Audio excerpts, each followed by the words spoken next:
Alright, what's going on, guys? Trev back again, here to bring you another video. This one's going to be doing another Q&A for today, leading up to the mid-season finale for The Walking Dead Season 7. In this one, we're going to start with giving our thoughts on where we think Daryl is going to go.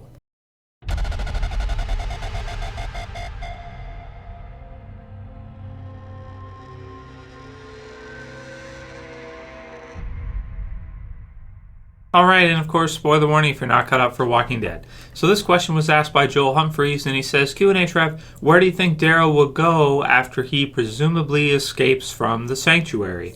And it's a really good question, and you're right to say presumably, because we have to assume that he's actually going to fully get away, because as we got to see when Carl went to the sanctuary, it's a pretty locked down area. You know, you have like their own wall, so to speak, similar to what we saw in Fear the Walking Dead. They have all the zombies that are kind of either chained up there or are kind of spiked into things, poles and what have you. They've got the fence, they've got gates, and they have a lot of people. So it's going to be tricky for Daryl to escape. Because he already has kind of tried to escape and been caught before, I do think he's actually going to get away this time. I think we've had enough time with Daryl in a cell. I think we've seen enough of that. And I don't think it would make sense for them to put him back there in terms of the story. I do think he's actually going to get away. So good question, Joel. Now, where does he go once he does get away? That's another really, really good question, because it's like, okay, can he head back home? Can he go back to Alexandria? Well, from our point of view, Negan, of course, is there. He saw Carl, so he could assume that maybe it's not safe to go back to Alexandria, or if he's going to, be really careful about it. Daryl, I do think, is one of the best characters there is at hiding and avoiding people, though, because he can survive on his own. He can hunt for food by himself. Even if he doesn't have his crossbow, I still think he'd probably be able to find some kind of small weapons and, go off into the brush and find some food, hook some fish, whatever he's got to do. I think he's kind of like a survivalist, so to speak. So he can survive on very little. And, he's very good at tracking with sounds and everything like that. So he'd be really tough to find. Now that he's escaped and he's gotten, or when he does escape and actually fully get away and leave the sanctuary, I don't think he'd be somebody that'd be kind of like just walking down the road, like just aimlessly, like walking down the road waiting for the saviors to come up and find him. I think he's pretty smart. He'd probably right away go into the brush, go into the woods, and head in whatever direction he's going to head in very carefully. And I think he'd be really, really tough to find. I think he might bump into Jesus, because he's in and around that area right now. We know he's somewhat close. We also don't know who gave him the key, who helped him escape. That's still something that's debated even to this point. Some people think it was Sherry, feeling bad for him. A lot of people think it was Dwight, because we saw the makeout scene between Negan and Sherry, and you see Dwight's face in that sequence, so it could be Dwight. But to argue with that point, it's like, well, if Dwight did it, then he's going to be probably in trouble from Negan, because that was kind of his responsibility to watch over Daryl. So I think most people right now think it was probably Jesus who found a way to kind of ninja in there and find his key, give him his key. And some people, think that he might be able to get to his bike and then head off on the bike, that kind of deal. So we'll see how it all works out and where he ends up trying to go. I don't think he'll try to go for Alexandria. I'm thinking, my prediction is, I think he'll bump into Jesus on the way, and then maybe they'll go to the hilltop first. He'll see Maggie, see Sasha, that kind of deal, and then maybe kind of go off on his own, or go into hiding for at least a little while, maybe go visit Rick and that, and just be really careful about his tracks and people finding him and that kind of deal, which he's good at, because of course, more than anybody, he's probably spent more time out in the open on his own than anyone else, any of the other characters in the series probably. So that's a great development in the series for the second half of The Walking Dead Season 7. I'm very excited to see Daryl get away, and for him to also kind of get his mojo back. I did a video about Rick probably getting that back too in the second half of Season 7. I really feel like the second half of Season 7 is probably going to be really good, because we've seen the characters like Rick and Daryl kind of beaten down this half. And, there are, if you look at the whole series, Rick and Daryl are like our two frontmen for the series. They're like our two leads. Rick is our number one lead. You can't argue that. But Daryl is also there. If you look at some of the covers for The Walking Dead Season 6, there's some lenticular covers and things like that where you'll have Daryl on the front on the bike with the zombie herd behind him instead of Rick. So he's definitely worthy to be one of our kind of top A-plus list, A-list characters in the show for sure. And it's going to be great in the second half of this season when we return to see him, kind of start to regain some traction and freedom again for his character. Alonzo Hernandez says, rumor has it the kid playing Carl, so that's Chandler Riggs, contract is up and his mother wants him to go to college, so maybe they may kill him off, which I would like to see because he's not that interesting at all. I can go without him. So that's Alonzo Hernandez. And there is, Business Insider does have a write-up on this you guys can check out, so I'll put the link in the description for that. Walking Dead star Chandler Riggs' mom leaving the show. And this was from, I think, this was last month. We did kind of go over this briefly, but I wanted to give my thoughts on this one. So he is going to go to college, it sounds like. I was under the impression that he's going to do both. His initial contract, ended, but I don't see any cause for concern. You can read the article yourself if you want to see his mom kind of comment on it. It sounds like he's just going to go to college and do both college and The Walking Dead at the same time.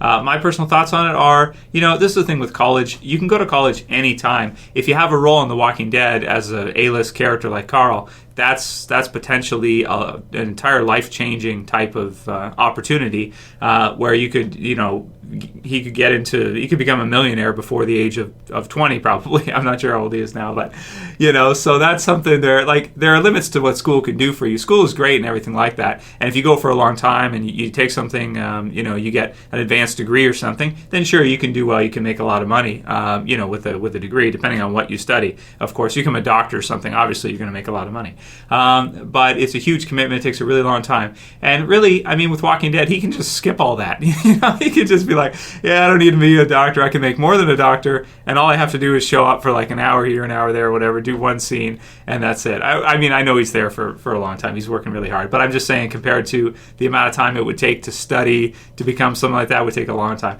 Unless he's studying something like drama or taking acting classes and stuff like that. Now that makes a lot of sense for him. But yeah, people have this idea that you have to go to school between this age and this age. And it's like the universities, the colleges will always take your money. You can go at any time. You don't have to go at that time. Sure, I don't want to be weird. I don't want to be different. Well, too freaking bad. If you want to be successful, you have to be a little weird. You got to be a little different a lot of times. Otherwise, you'll just, fade in with the norm.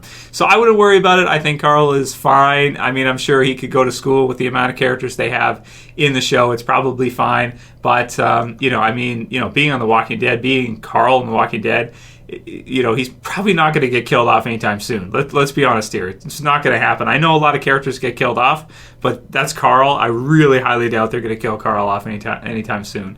Unless he wants to be, in which case is I would say career suicide, in my opinion. Next one's from Jack the Sniper and marcusinHD. marcusinHD said, horribly executed, camera work was low rate. The new cameraman is, and then this is a reply from Jenk The Sniper said, the new cameraman is slow because Negan killed the other one. LOL, it's nice. The episode 7 they're talking about. So episode 7, I gotta admit, it was a little clunky here and there, and that's why with my score I didn't give it a perfect score, but I felt like JDM's acting was so great, and there were so many things about the episode that were to love that it was still a fantastic episode, even if you didn't like some of the editing and camera work and that kind of stuff. Enrique Alvarado says, hey Trev, do you think Megan was sincere, or Negan was sincere? He apologized to Carl about making fun of his eye. It seemed like he meant it, LOL. Great episode. Yeah, I think he was sincere. I don't really think he wanted to hurt Carl's feelings too much. I think that's just kind of how Negan is, and he probably has to apologize a lot because he constantly ticks people off. So that's kind of part of who Negan is. That's kind of part of how he is. And so I do think he was sincere. That I think that Negan, he's not a total sociopath, 100%. He does feel like he probably doesn't have damage to the limbic system in his brain or something. So he's like, like a robot. Which actually some people are. You can even watch.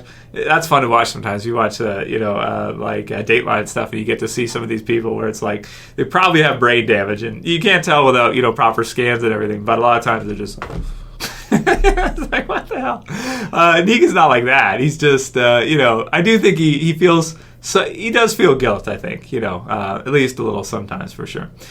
Sticky Fingers AJ says, one of the best episodes of the series for sure. And I agree with you. I do think episode 7 had some things that people could really like about it. It has the comedy, right, which we're not used to that. It has a lot of developments. It has a lot of different characters doing different things.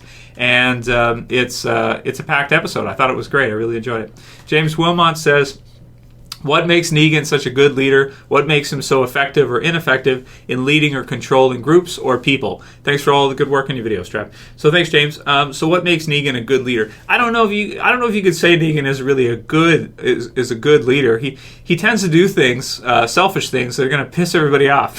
So he leads through fear, which is very effective. It's sadly more effective. People will do more to avoid pain than to gain pleasure, is the cruel truth to the situation. So, with the brutal violence that he shows, he will keep people in line, even people that, are evil people, bad people. And some of the saviors are bad people. Some of them are just not good guys. He keeps them in line through fear and through brutality, and it's very effective in that way. But he also is a little bit too selfish, especially with women and stuff like that, as we've seen recently, like what he's done to Dwight, breaking him down and kind of treating him that way.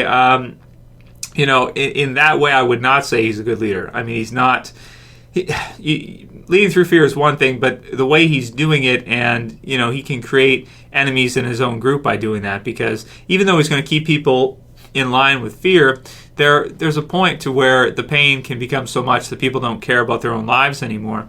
And we might see Dwight enter that kind of situation. So in some ways, he's a good leader. He's certainly scary. He's charismatic. He gives good speeches, everything like that. But in other ways, I would say, he's not the best at keeping his people loyal to them or being very warm to them. He's not very warm to anybody, right? So in some ways he's a good leader. In some ways he's not. It depends on how you look at it. But he's effective with regards to the saviors so far, anyway. Next one's from Torrid, and he says, hey Trev, what do you think is Michonnes' plan? I'm surprised that Michonne would do this. She's normally sensible. It seems the same, albeit a bit more passively, than Carl's plan. Yeah, I think you're right, Torrid. It's pretty much the same idea as what Carl was doing. Carl's going after Negan. He's trying to shoot him, and he got pretty close. I would say Carl got somewhat close to being able to take Negan down. Michonne is really tough, though. She goes after the governor. She's pretty sneaky as well, too. She's amazing with her sword, and she's able to get it to close range a lot and kind of use some really good tricks and be really quiet to kind of sneak up on people when they're not expecting it. So as long as she can keep fights close range, she's very deadly with a sword, even more so than a gun. There's different ranges, right? Gun range, certain. I mean, you can use sniper for too far. You get in closer. Different types of guns, handguns to close. But when you get into the range of inside of a house or something like that, like a small close range, knives and guns are more effective. Knives and swords are more effective generally than guns. Because they're just it's just close range, really fast and everything. It's hard to get aim and shoot off before somebody can end up knifing you, this kind of thing. So she's very effective at what she does with the sword, and I'm surprised they didn't take her sword from her when they noticed that she had it, or when she kind of walked in. We'll see what she has in mind. I don't think right now there's any way to say. I think maybe she's going to try to maybe assassinate Negan. I don't think it's going to end well. Maybe the girl she took will tell her that Negan's actually at Alexandria. So where the hell do you think what the hell do you think you're doing? But it would make sense if Michonne kills the girl, if that's what she decides to do. Then, it'd be pretty brutal if she does in the mid-season finale or in the first episode of season 7, second half, episode 9. But yeah, it's kind of tricky. It's like there's no way, from our point of view, we know she's probably not going to be able to sneak into the sanctuary and kill Negan without being caught or something. So we'll have to see how this all works out. I tend to think Michonne's going to be okay one way or another, and that maybe she'll have to kill a couple of the saviors. but that ultimately she'll survive. I don't think she's going to get caught and going to be killed herself or anything. So, yeah, unless she's put in a cell herself. But that would feel kind of repetitive because we already saw that with Daryl. So we'll see what happens. But anyway, let's call it here for today's Q&A, guys. Keep sending me your questions. Got a couple more days left until the mid-season finale for The Walking Dead Season 7. If you like this video, please thumb it up below. You can also share and favorite. Check out another video here if you guys want to see another one. And if you're new and you want to subscribe, bottom left or bottom right to subscribe. Got a couple buttons there. That's it for this video today. I'll see you guys again tomorrow. It's Trev. I'm saying peace. Later, guys. See you soon. You better subscribe.